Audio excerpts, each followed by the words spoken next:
benn waxtu ci télévision Futurs Médias dal leen ak jàmm ci xibaaru diggu njoloor gi dina bokk ci lay waxtaanee ñi nga xam ne rek teg nañ ko loxo ca fi nga xamante ne rek mooy diwaanu Salek li ko wër rawatina Nianing foofee nag ñu ne teg nañ fa loxo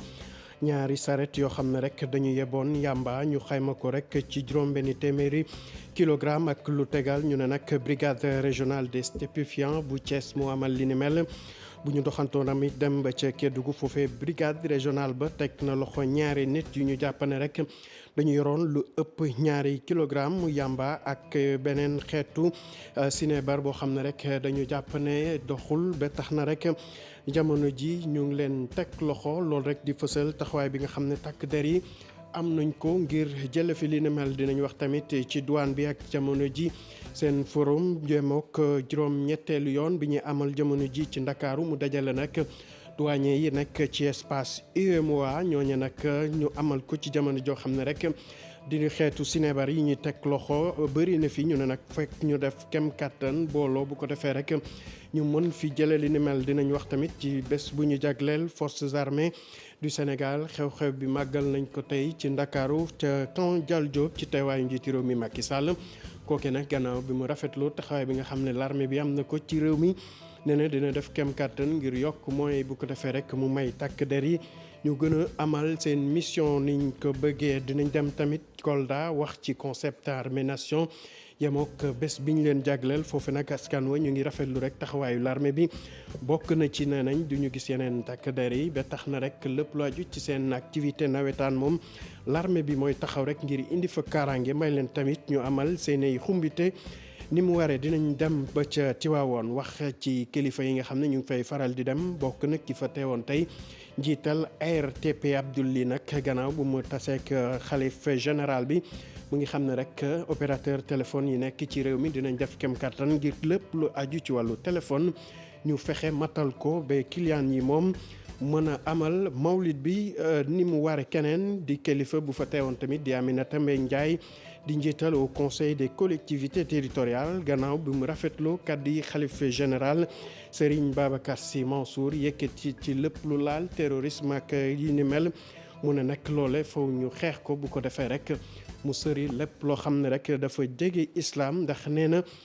bokku ci te amul ci place. mbokk yi lii mooy li gën a fës ci xibaar yi ngeen taaxir lu ñu yaatal ko.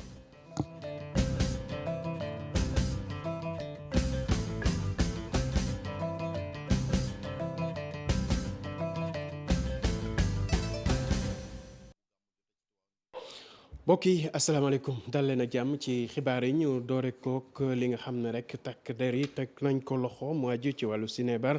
diwaanu Nianing lañ fa teg ñaari loxo yoo xam ne rek teg loxo ñaari saret yoo xam ne dafa yeboon lu toll ci juróom benni téeméeri kilogramme yàmbaak lu tegal ñooñ nag nee nañ teg nañ leen loxo fas nañ leen yóbbu tamit fii mbaxane doone benn bu ko defee rek ñu wax ana fan lañ jële li ni mel ak liñ ci jublu woon ca Kédougou tamit brigade nationale des stupéfiants ba teg na fa ñaari nit ca diwaanu Moussala ñooñu tamit dañu yonoon ay xeetu sinébar ak li ni mel ñooñ tamit rek di fësal taxawaay bi nga xam ne takk der yi am nañ ko rek ngir jële fi lépp lu laal sinébar. communiqué bi nag waa direction de la police nationale ñoo ko fësal jaarale ko seen bureau relation publique. leneen lu ñuy waxtaanee aju ci douanier yi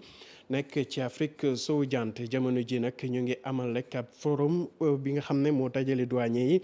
mu yemook juróom ñetteelu yoon loolu nag ñu ne ñu amal ko ci jamono joo xam ne rek daanaka lépp lu laal drogue moom mu ngi tulee fii ci Afrique ba tax na rek ñu ne faw ñu gën a booloo bu ko defee lépp lu laal bi la fan rek ñu gën ca taxaw. Maguette Soirée Diallo teewoon na fa rek àndoon ceeg Gervais Yaw. ab forum ngir yokk diggante agent bu douane bu Afrique sowu jant mu nekk ab défi bu ñu war a relever ngir nit ñi ak seeni marchandises mën a jaabante ci biir espace bi. Au renforcement des liens entre les agents de douane de l'Union qui sont des acteurs essentiels. waaw dañu gis ne agent yu douane yi nekk ci espace UEMOA dañu am solo lool ci lépp luy tax réew yi gën a booloo doon benn rawatina ci lay laal wala koom-koom saa su nekk ñu ngi koy fàttali ñoom gis nañ rek ci lu aju ci liggéey bi tax rek collaboration boobu mën a dox ci diggante réew yi am na yokkute bu baax a baax te loolu mën naa wax sax ne bëri na ñu ci teg seeni gët. Dans cet espace, les progrès réalisés demeurent encore perfectibles. ci ab contexte boo xam ni douane sénégalaise daal dina teg loxo sinébar bu bëri yokku kaaraange bi ci biir espace UEMOA dina nekk lu am solo bu ñu sukkandikoo ci kàddu njiit bu kuréel bi ëmb inspecteur ak officier bu douane bi. ci wàllu nag lutte sécuriser la chaîne logistique maanaam fexe ba lépp luy dugg ci réew ñu wóoral ko loolu nag mooy wàllu douane moo tax ñuy aar di tere ay sinébar ay drogue ak léegi loolu douane mi ngi ci nekk. parce que UEMOA am na benn comité boo xam ne waa UEMOA léegi ñu ngi ko doon fàttali paix et sécurité douane mi ngi ciy liggéey ak ay experts yeneen yu jóge ci yeneen fànn moo tax ñu tëral ay stratégie yoo xam ne ñu ngi koy dérouler xëy na nag du lépp la ñuy wax ci kaw mais njàpp yi ñuy jàpp lu bare day fekk dañ koy collaborer ak ay renseignements. directeur général bu douane jàpp na ni ab pratique bu baax ci espace UEMOA dina nekk ab solution bu am solo buy tax libre circulation bu marchandise yi du jànkonteel ay jafe-jafe yu bëri. Maguette Souaré Diallo ñu wax ci bés bi ñu jagleel l'armée bi tey nag ñu ko doon màggal foofee ca camp Dial Diop ci teewaayu njiitu réew mi Macky Sall yëkkati na fay kàddu nag gannaaw bu mu rafetloo taxawaay bi nga xam ne rek force armée bi am nañ ko fii ci réew mi nee nañ nag moom ak gouvernement am rawatina ministère des forces armées dinañ def kem kàttan ngir teg leen ci anam yu war wax leen motuwaay yi nga xam ne rek dinañ gën a taxaw ngir wéyal seen mission ni mu waree dinañ ci ñëwaat. ci suñu yeneen xibaar yi dañuy desandek l'armée bi dem ba ca diwaanu Kolda foofu tamit lu laal concept armée nation ñu ngi koy màggal baax a baax leneen liñ ci gën a rafetlu nag mooy l'armée bi dina gunge askan wi rawatina ñu gën a feet ndaw ci lépp loo xam ne rek seen activité la bokk na ci loolu seen activité nawetaan ñu ne nag ñooy taxawu rek ngir kaaraange mën fa sax dàkk mu doon loo xam ne rek askan wi daal rafetlu nañ ko bu baax a baax Abdoulaye Diallo.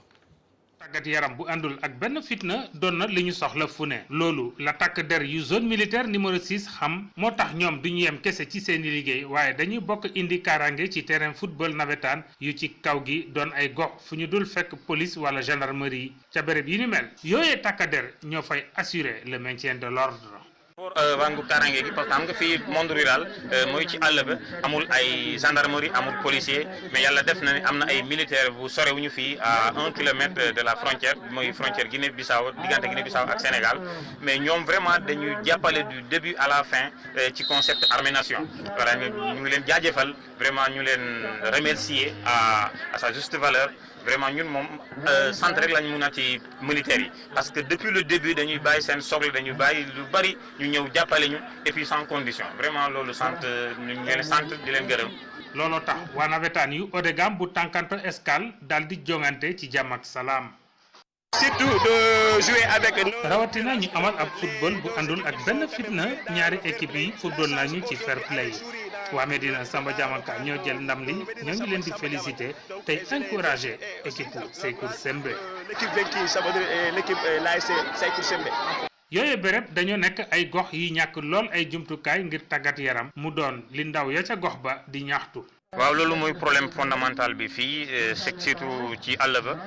boo compter dans le département de Kolda ay 15 communes yooyu mais mënoo en plus de 4 communes boo xamante ne am nañu infrastructure même digne de son nom gisee village yu bëri dañuy jënd ay crintin crintin bi dafa cher parce que 1500 par crintin il faut clôturer ñu ngi ñaan nguur gi ak les acteurs locaux ak autorités yi que ça soit niveau Kolda ou niveau national ñu jàppale ñu jeunes yi et même aussi ñu ngi ñaan waa diaspora yu nekk bitim réew nañu teg seen loxo ci jeunes yi mooy xale yu nekk ci àll ba. ak développement xarale yu bees yi tey mbirum tàggat yaram doonatul secret pour kenn ci kaddu yi li ndaw fas nañoo yéene jongante fu ne ak ci bépp sport bi ñu defee li war ci ñoom ci wàllu tàggat yaram. Abdoulaye Diallo dañu dem ba ca diwaanu Bambey foofe nag ci fan yi ñu génn rek coow doxoon na diggante ña jiite université ba ak ndongo ya fan yi yëpp jotuñu jàng sax ndax dañ doon sàkku rek ñi nga xam ne ñooy takk der yi ñu génne ci biir boobule campus ci loolu sax ñu ñuy xamal ne rek police moom jot na fa teg loxo juróom ci ñoom bokk na ci benn xale bu jigéen ñu yóbbu leen commissariat rek ñooñ dañu xëyoon rek ne dañu bëgg a fexe ba kenn du mën liggéey foofu rawatina jàng ba tax rek ki nga xamante mooy suñu correspondant Babacar Diouf mu ngi ñuy toppal bu baax a baax boobule information. del si wax ci leneen rawatina soxna yi nga xam ne rek ñoo bokk ci benn réseau mu boole soxna yi nekk fii ci Sénégal ak itam ña fekk baax réew Gambie ñoom nag li ñuy sàkku ci seen i njiit bokk na ci président Adama Barrow ak président Macky Sall rek ñu fexe bi ñu am ay place yu mucc ayib ci lépp loo xam ne rek mooy doxal réew mi bu ko defee tamit li nga xam ne moo dox diggante ñaari réew mi maanaam xeetu xatal yi ñuy nemmeeku ci tali bi rek ñu mën ko dàkkal. Ibrahima Diamé ak Fally Gueye def nañ ci njàngat. mbootaay bi la ëmb jigéenu réewum Sénégal ak réewum Gambie ci assemblée générale am bi de doon def bilan ñaari at yi nga xamante ne moom la def objectif am nag moo di gën a rataxal intégration ñaari dëkk yi waaye tamit jàppale surtout jigéen yi ngir di leen jëmale kanam. Gambie ak Sénégal benn lañ naka la ñuy def ba dem beeg dikk bi gën a yéwén naka la ñuy def ba ñi nga xam ne mooy ñaari président yi li ñuy oote jàmm am ci diggante bi. waaye itamit yii sama nattaangoor bi di jooy léegi muy lépp loo xam ne dafay indi gàllankoor ci suñu diggante ñu mun ko teggi ci diggante bi waaye diggante bi gën a nekk diggante néegu ndey ak néegu baay. teewul nag ci ndaje bi le réseau bi teg na ay doléance ci table bi jigéen yi kon di ñaax ñaari président yi ñu xoolaat lu jëm ci wàllu circulation bi ci frontières yi. muy président Macky Sall ak président Adama Barrow ak waa ECOWAS mooy. nañ gën a jàppale Sénégambien nañ gën a jàppale surtout jigéen ñi nañ jàppale jigéen ñi Sénégal ak jigéen ñi Gambie border closure yi nga gis nii maanaam ba léegi mu ngi am ba léegi def trade diggante Gambie ak Sénégal ba ci ba law ci frontières yi am Afrique bi yëpp ba léegi mu ngi am buñ nax suñ boppa nañ jógaa taxaw ubbi frontières yi. salle de réunion chambre de commerce bu Kaolack nag moo doon dalal xew-xew bile ci teewaayu kii di Serigne Mboup mi ñu defoon invité d'honneur. Ibrahima Diamé ci ñu wax ci yeneen ni soxna yu bokk ci mbootaay bi ñu duppee synergie des organisations de la société civile ñoom nag ñu ñaawlu mooy xeetu xoqatal yi nga xam ne ñu ngi koy amal jëmale ko ci soxna yi ñu ne nag loolu foog mu dàkk ndaxte jamono ngi nii ñu ngi koy nemmeeku bu baax a baax te jotuñ ci am.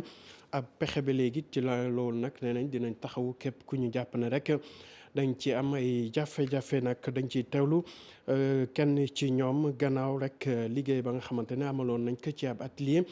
Ousseynou Thiam teewoon na ko àndoon ci Amadou Bamba Sam.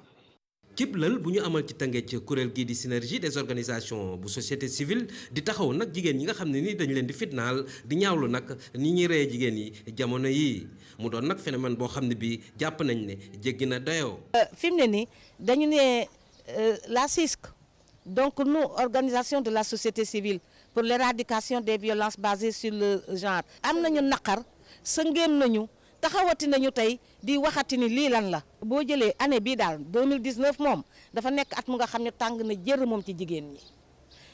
fukki jigéen ak ñaar ñàkk nañu seen bakkan ci lu jëmee noonu soit viol soit tentative de viol wala sax nag ñu dóor leen violence leen carrément ba rey leen. yooyu jigéen di ñaan nag ñu gën a mettil daan yi nga xam ne nii moom la ñuy teg ñi nga xam ne nii dañuy teg ay fitna ñii di jigéen ñi. criminalisation bi nag moom da cee baax moom ndaxte kat lii xew nga xam ne yow boo sàkkoo jigéen wala nga def ko violence yow xalaatoo ci dara lu rey ko da fukk jigéen ak ñaar diggante janvier ak léegi loolu nekk na lu nga xam ne kat doy na waar ñu ngi appeler nag tout le monde di appeler l'État di appeler les autorités religieuses traditionnelles ku nekk war nga cee wax ku nekk am nga ci wàll. geneen wàll yooyu jigéen ne nag danañu fexe nag apporter li nga xam ne ni moom la ñuy duppee aide juridictionnelle jigéen ñi nga xam ne nii daanaka dañ leen di fitnaal jaare ko ci tàggat li ñuy duppee ay relais communautaire. Ousseynou Thiam ñu dem ba ca diwaanu Tambacounda foofee nag dinañ wax ci lu laal mburu meeg fëriñ fi loolu nag tax na rek ñenn ci kilifa yi di artu ñi nga xam ne rek ñoo jaayee misu mburu bi lu toll wala lu weesu fanweer ak ñetti dërëm dinañ rek ñu ngi sàkku ci way jëfandikoo yi ku gis li ni mel ngay boole ko bu ko defee rek ñu jël ci matuwaay ndaxte nee nañ mënul nangu daal ñu jaay loolee mburu mi te tax na rek ñoom lal lañ ci ay pexe rek di ko sàkku tamit ci askan wi dañuy teewlu Bakary Ndiaye mooy chef service régional commerce ci micro Moussa Omar Gueye. pour ne farine ordinaire 18 000 francs lay jar ci biir région bi ak fépp foo mënte nekk ci 4 départements yëpp farine améliorée 18 500 francs lay jar ci biir région bi yëpp ak foo mën ci nekk léegi ñu ñëw ci biir ci mburu mi mburu amoon na format yi fi nekkoon ñaar benn bi mooy 210 grammes la ñu waroon ko jaayee 165 francs beneen bi 125 grammes ñu ko doon jaayee 100 francs yooyu dara dañu ci mu ngi fi mu ngi sur place mais dañ ci yokkaat ñaareeli ñetteel format boobu proposition bu ñu def mooy 240 grammes la war a nekk ñu war ko jaayee 200 francs léegi nag format bu mujj boobu di war a jar 200 francs warul génn ci boulangerie bi kese la war a nekk wala ci prolongement boulangerie mooy lan il faut que boulanger bi ci boppam mu am ay kiosque feneen ci biir dëkk bi te mu wane na aussi kiosque boobu moom moo ko moom donc képp koo xam ne gis nga 200 francs mburu ci biir boutique du yoon gis nga 200 francs ci jaaykatu tàngana du yoon mburu mi jarul loolu di lancer appel aussi consommateurs yi vraiment ñuy dimbali ñu ci njëgu mburu mi parce que gis nañ bu jar 100 francs boobu amul problème mais buy jar 165 information yi ñuy jot yu bëri 175 lañ koy jaayee donc aussi loolu il faut que ñu dimbali ñu si ñu xam ne mburu mi 165 lay jar ku leen ko jaayee 175 loolu du yoon.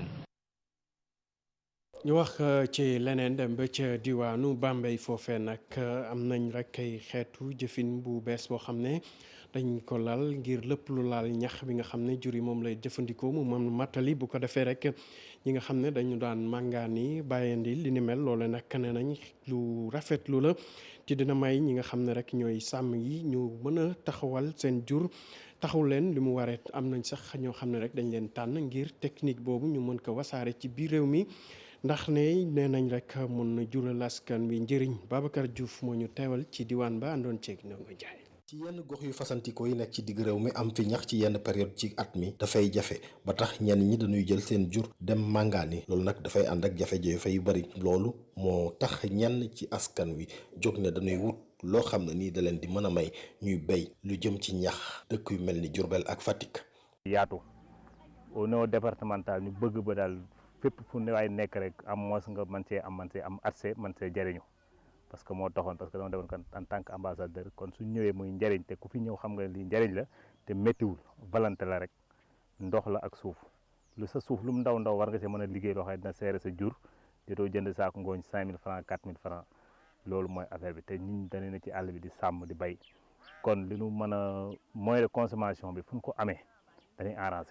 activité bu mel nii nag dina relancer bu baax li nga xam ne moo jëm ci koom-koom ci réew mi nga xamante ni yenn jigéen yi ak xale yi dem Dakar moo leen gënaloon looy gis. dinañ ci génn parce que bénéfice bi bari na macha allah bénéfice bi ëpp na tuuti 100% sax ci biir suñu commune suñu jigéenu commune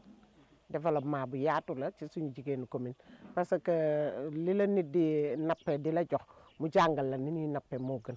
ci wetu mbéyam ñax moomu ñenn ci askan wi tàmbali nañ fi mu nekk nii di yar ay béy yu bari ci seeni kër. ñu wax ci leneen rawatina ci jaww jeeg li ko wër leen ak ñetti fan yi di ñëw boo moyul géej gi dina yëngu ba tax na rek waa ANACIM jaarale ko ci météo di artu ñi nga xam ne rek ñooy faral di dem géej ñu jël matuwaay yi war su ko defee rek ay jafe-jafe wala fitna du leen ci fekk ca Soumbédioune nag ak fi nga xam ne mooy Wakaam. nappkat yi nee nañ jël nañ matuwaay yi war rek ngir loolu mën leen bañ a indil problème gannaaw nag ñi nga xam ne jot nañu dem géej bi pare nee nañ am nañ pexe yoo xam ne rek dina leen may ñu mën a jokkoo ak ñooñu pour éviter leen benn jafe-jafe. Fatima Touré doxantu woon na ca Wakaam ak ca Soumbédioune àndoon ceeg Mar Dieng. diiru ñetti fan géej gi dina yëngu waaye tamit ànd ak ngelaw lu fort loole nag la ANACIM xamale tey ji nag ñi nga xam ni ñoo nekk ca quai de pêche bu Wakaam waaye tamit bu Soumbédioune ne annonce bi doon na lu am solo ci ñoom caaxaanewuñu benn yoon alerte bi nga xam ne rek météo daf koy amale saa su nekk. boobaa dañuy jël suñu précaution rek nga xam naa géej moom ku ne xam na ne moom amul bànqaas quoi. instant bi moom pare wuñu pour dem géej de annonce bi jot nañ ko moom. waaw léegi bu ñu jotee annonce bi rek dootuñu jël risque di dem géej moom bu njëkk daaw ñu yëg lu bëri mais comme léegi nii dañuy yëg bu baax nag ñu yëg ko ba pare mais dañu war a toog nag waratuñu jël benn risque. ca noonu nag ñu xamale sax ni nouvelle technique de communication yi tax na rek message bi dafay jàll bu baax. bon gars yi dañuy ootante téléphone ndax fii nii ñi nekk côté bii ku nekk yor na numéro sa morom ndaxte fii génn wàll gi yëpp ñëpp xamante nañ fii am nañ benn groupe WhatsApp fii grand yeex ñëpp a ngi si ay xale yu ndaw ñëpp ñu ngi si te ñëpp dañuy dugg di participer. ngir nag jël sécurité seeni jegeñaale ñoom pêcheurs yi la nag am drapeau bu nga xam ne rek dafa am ñaari couleur ñu daal di koy rek teg ngir daal di rek attirer attention ci ñi nga xam ne rek ñoom ñoo bëgg dem géej. ay drapeau yu ñu yor bu amee ngelaw lu war a ñëw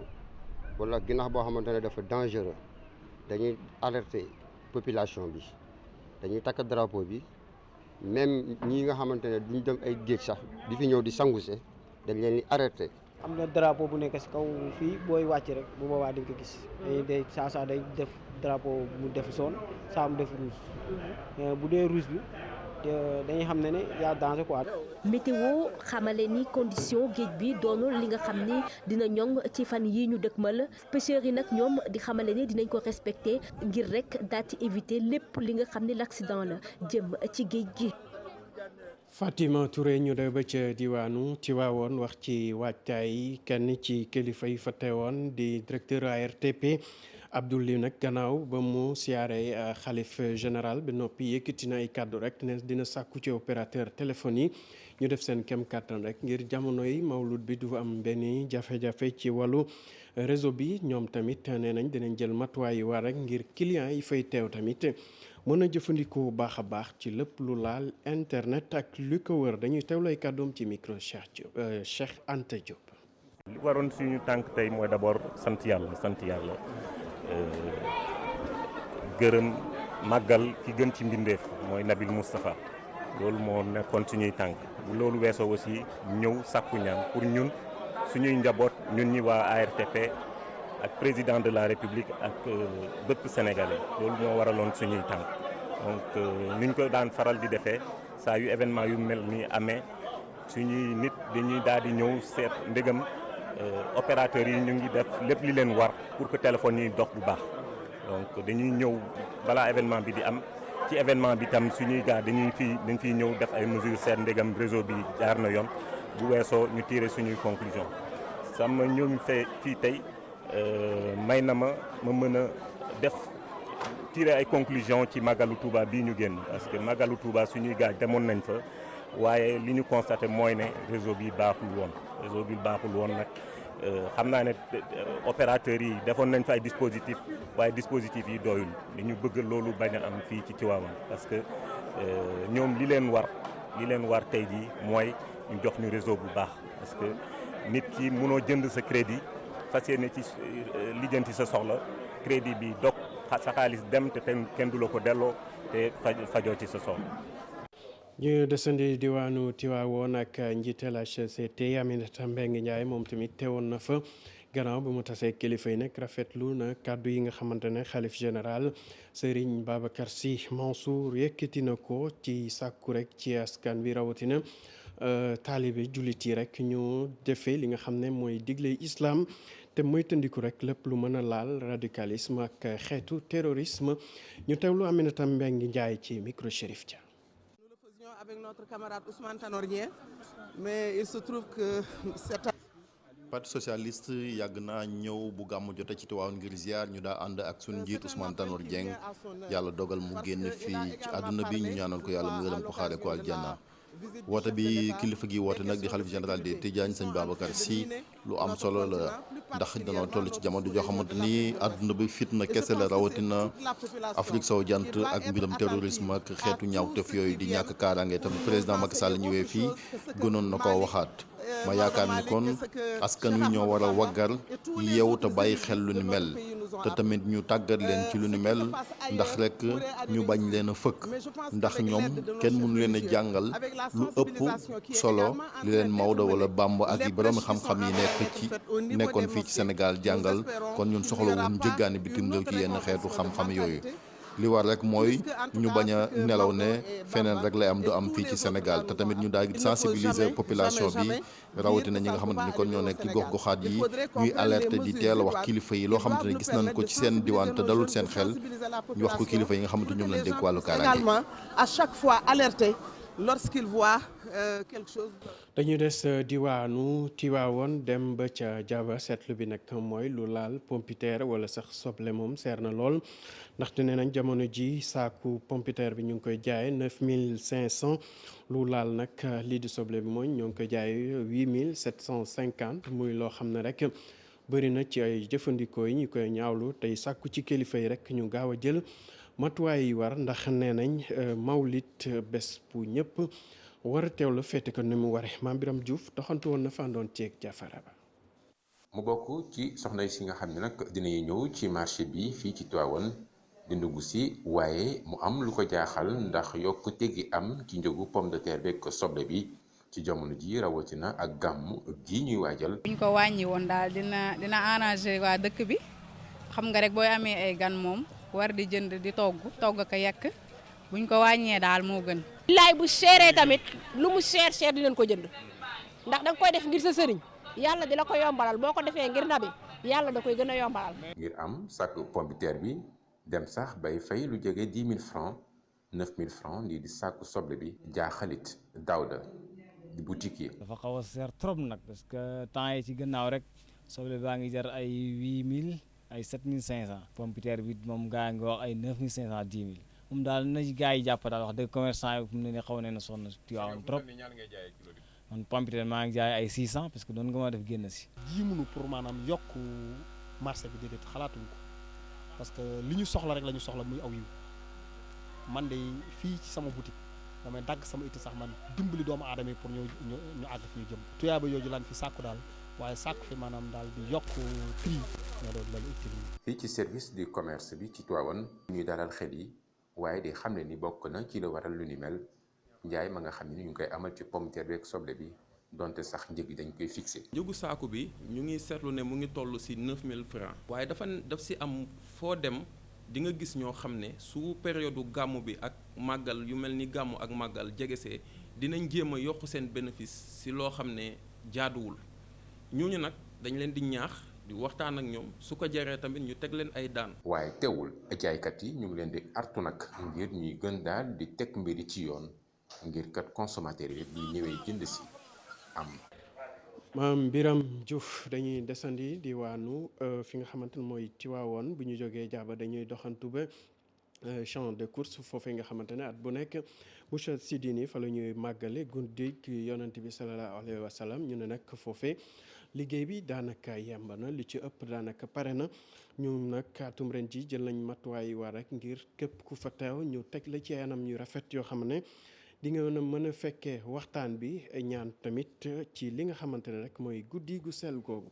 Alassane Ba doxantu woon na fa àndoon ceek Modou Diop.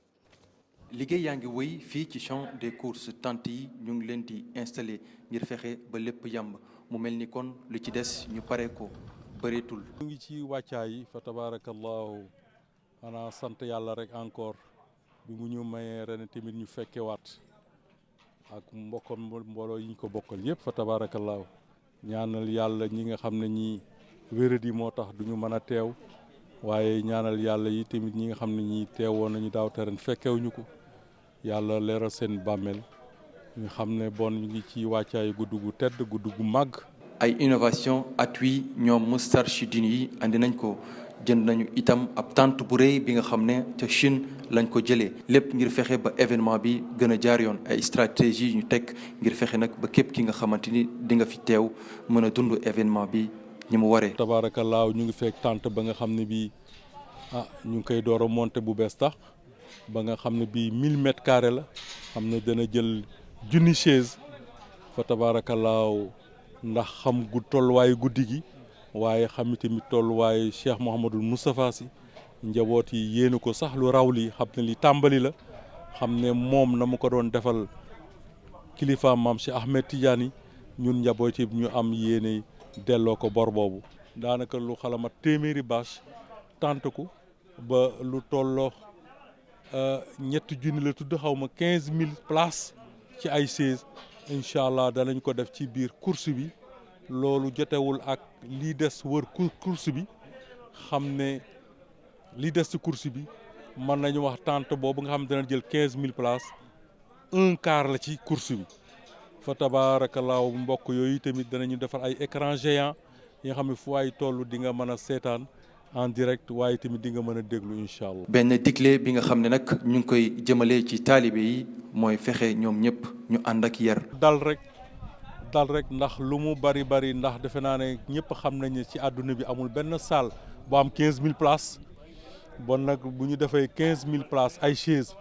pour ñenn mën ci toog da nga xam ne ay téeméeri junniy nit du ñu am place ci suuf la ñuy toog loolu nag bu ñu dalul yaatuwul mu ñëlante loolu du mën a nekk waaye kenn ku nekk bu bàyyee xel sa moroom fa tabaarakallaahu ku teew ci biir tànt mi teewal ab section teewal daayira wala teewal gox defe naa ne loolu war na doy kenn ku nekk ndax li ñuy faral di wax rek ak maas boo ci teralee kenn mel ni na teral nga ñëpp. comme at wu jot nuñ koy amalee Moustarchidine yi fas yéene màggal guddi yonent yàlla Muhammad sallallahu alayhi wa sallam fii ci champ des courses ginnaaw juróom benni fan ci liggéey lu toll ci téeméer boo jël juróom-ñett fukk yi pare nañ ko li ci des nag nee nañu ci benn fan rek mën nañ ko boucler ngir lépp mën a yem. Alhassane Ba ñu del ci fii ci Ndakaaru wax ci beneen mbir bu ñu doon màggal tey di journée des forces armées dem ba ca camp Dial Diop njiitu réew mi Macky Sall teewoon na fa tey rek ngir bokk ak ñi nga xam ne ñoo feeti ci l'armée bi boobule bés ci foofee sax la yëkkati ay kàddu ne rafetlu na taxawaay bi nga xam ne l'armée bi am na ko ci réew mi ak biti réew te dinañ def kem kàttan moom ak gouvernement jaarale ko rek ci jëwriñ bi ñu denk forces armées fexe ba jumtuwaay yokk rek bu ko defee ñooñee seen liggéey ñu mën ko amal niñ ko bëggee. Cheikh Diop te xontu woon na fa tey àndoon ceeg yi suba. Le sergent-chef Amadou Ndiaye. ñu lii nga xam ne ñoom ñoo séq armée sénégalaise daal di fi teew tey jii nag di bés bu am solo ci ñoom ba tax ñu leen di delloo njukkal ci waar bi nga xam ne yàgg nañ koo bay. officier sous-officier militaire du rang. tey jii nag ma leen di jaajëfal ci liggéey bi nga xam ne boobaak léegi yéen a ngi koy def ci wàllu wi ndaxte yéen a ngi aar bu baax a baax ñi nga xam ne ñoom ñoo di askan wi ci lépp lu soxal seen ak kaaraange. Dans l'accomplissement de vos différentes missions. Rôle des forces armées dans la gestion des pandémies et catastrophes li leen nekk thème bi nga xam ne daal nañ koy jukki ni ki ren mu nekk thème bu am solo. Dans un monde où les menaces sont protéiformes, les armées. thème bi nag bu ngeen gisee ñu daal di koy tànn ren nag dafa tombeek jamono bi nga xam ne li nga xam ne moom moo di àdduna bi xaw na salfaañoo. ndax li waral lu ñu mel moom moo di dina tax ñi nga xam ne ñoom ñoo di woy takk der yi gën a farlu ci lépp lu soxal wàllu kaaraange gi moo xam ci wàllu koom ci wàllu wér-gu-yaram ci wàllu politique ba ci sax li nga xam ne moom la askan wi di dundee. La sécurité de la communauté et enfin la sécurité politique. liggéeyu jàmbaar yi lee nga xam ne doon na lu kenn dootul natable ci mim réew loolee tax njiitum réew mu Sénégal daal di amal ay diggé te itam daal di ci toftal ne dina def kéem kàttanam ngir rek armée bi mën a nekk ci ay conditions yu mucc ayib. Aujourd'hui, certains aéronefs de l'armée de l'air. mu mel ni nag lépp loo xamante ni dafa soxal matuwaay yeeg yu ni mel dinañ ci taxaw bu baax a baax boo xoolee armée de l'air nag war na gën a mën a farlu ci li nga xam ne rek moom lay def ba ci armée de terre ak itam mer boo xoolee itam war nañ def ab taxaw seetlu ngir rek gën a jàjjuwaat ci li nga xam ne moom la ñuy def ci waax yi ndax xam ngeen ne dañu war a amal li nga xam ne moom moo di exploitation yu pétrole ak itam gaz bi boo xoolee itam ci jéego yi nga xam ne daal nañ koy def ci ñetti hôpital yi nga xam ne dinañ mën a taxaw ci lépp lu soxal wàllu urgence. Permis de renforcer les capacités de réponse face aux situations d'urgence. Journée des forces armées doon ab bés bu am solo ci ñilee doon itam ab bés boo xamante ni nañ ci delloo njukkal soldaar yow woon ba ci sax ñi nga xam ne daal nañuy def ay guerre ba tax ñu daal di am ay gaañu-gaañu jàmbaari fàqatët yile nga xam ne yàgg nañoo liggéeyal askan wu Sénégal. Le sergent Amadou Makhtar Ba du bataillon de soutien du génie. Cheikh Diop ñu wax ci tàggat yaram rawatina triathlon ñuy waajal championnat d'Afrique yi nga xam ne ñu ngi koy amal wala dinañ ko amal rek ci weer foofee nag fii ci Sénégal ñu ne ñu nar a teewal ñi war a yor drapeau bi nag ci senior bi daanaka fësal nañ seen bopp bu baax a baax ci championnat national bi.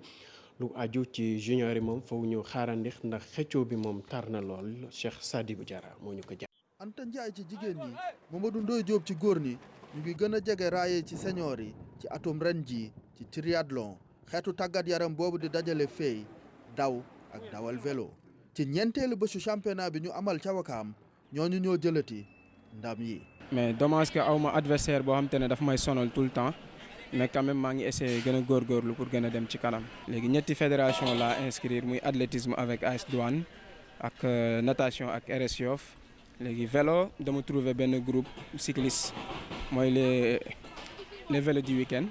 ñoom laay rouler ndool pour mën a am niveau. fii la ñuy defee championnat d'Afrique yi le 15 décembre donc xalaat bu rafet la bi ñu defee 4e journée bi fii parce que day tax ñu gën a miin fi ñu war a defee compétition bi. vu que awma ay concurrente fii. dama obligé basé aussi xale yu góor yi surtout ñi ma tollool doole di xeex pour nekk seen kanam. championnat d'Afrique bi mu ngi des 1 mois ak ay jours ba pour man si sama xalaat pour ñu am préparation bu baax il faut ñu dugg camp d'entraînement parce que camp d'entraînement boobu mooy tax ñu nekk au top am confiance surtout. xëccoo raay si junior yi la gën a metti ndam yu Seynabou Gueye ak Chérif Maleni Diop. tax na bés bu mujj ci championnat bi am solo lool ci jongante bi ñeenteelu bésu championnat bu triathlon bi ambassade bu Canada fësal na ci taxawaayam ak ñaar ñu bokk ci jongante yi bés bu mujj ci championnat bi jàpp nañ ko 23 fan ci weeru novembre.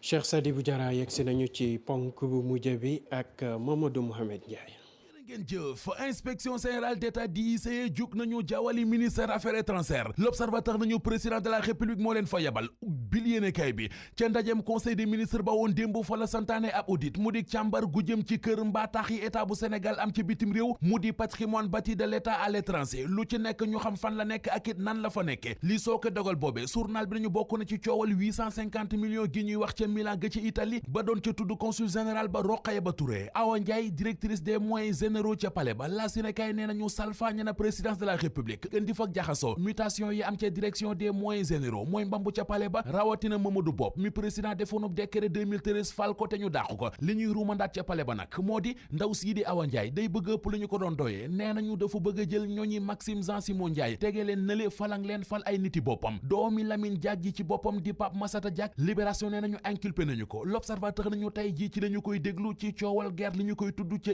I2AF audition bi nag mi ngi am ginnaaw commission rogatoire gi réewum France yabaloon fii ci Sénégal la ñu war a lijjanteeg moom Pape Massata Diack L'Obs nee nañu mi ngi toll ci ay milliards yu bari Serigne Bassirou Gueye procureur de la République mu fas kanam gi boole koog di xulliku lu rëy photo boobee moo nekk ci xët mu njëkk Le Quotidien journal bi nañu procureur de la République doyal na sëkk guddi yu ñu toll ni lu jëm ci dorog bu bari bi ñuy jàpp ci réew mi fan yi ma nga cay yoxo mu war ko lijjanti coowal bali fetal yi ñu fi jàppoon bu yàggulit ma nga cay yoxo mu war ko lijjanti libération nañu lu jëm ci mbir moomee mu di bali fetal yu bari yi ñu jàppoon ca Pire ñaar ñi ci jot a jàpp di Malick Tall Ndiaye ak Ahmed Ndiaye ñoom ña nga ca kaso ba démb la ñu leen gàll tuumay association malfaiteur détention d'armes yéeney lëkkaloo ak i terroriste ba mandat dépôt leen jël leen yóbbu kaso coow leneen mu di coowal Petro-Tim Soleil national nee nañu yoon a nga ca di ko lijjanti bu baax a baax audition ya ñu cay def ma ngay gën di takarnaase ne ginnaaw Boubacar Camara ak Clédor Sène yi ne woon démb ca bureau doyen des six tey ji ñoo nga fay séentu premier ministre Abdoulaye Wade ba woon di Souleymane Ndéné Ndiaye ak Samuel Sarr ndax yàlla ARMP autorité de régulation des marchés publics siiwal ab rapportam ci weeru novembre gi ñu nekk Les Échos moo ko waxee noone nee nañu ci lu yàggatul dara ARMP dana siiwal ab rapportam waaye nag du rapport daaw bi lay publier bu daaw jig bi lay siiwal di 2017 bi bu 2018 bi il faut que dañuy xaar Les Échos wax nañu it li yeexal publication rapport bi boobee ba léegi moo di ARMP bëggutoon a bàyyi ba ñaari weer kott dox suñu digganteeg élection présidentielle yi muy siiwal mbooti nguur gi journal bi dem ci ba duñu fàttali ne Sayer Niang ma jiite ARMP ak nekkinam ca bopp kër ga tegewul ci benn yoon Sayer Niang ba mu retraité ak léegi def na fanweeri weer ak ñaar ñeent fukki junni di 200 000 francs CFA journal Les Échos nee nañu moom la ñuy bokkal député bu nekk chaque fin du mois muy seen indemnité de logement bu ñu leen koy jox nag duñu ko bind fenn dañuy taxaw ñu wàññi xobbet jox leen ñoom ñëppay jël ba ci député yi fare ci opposition bi sax dañuy encaisser ne muq ak moom.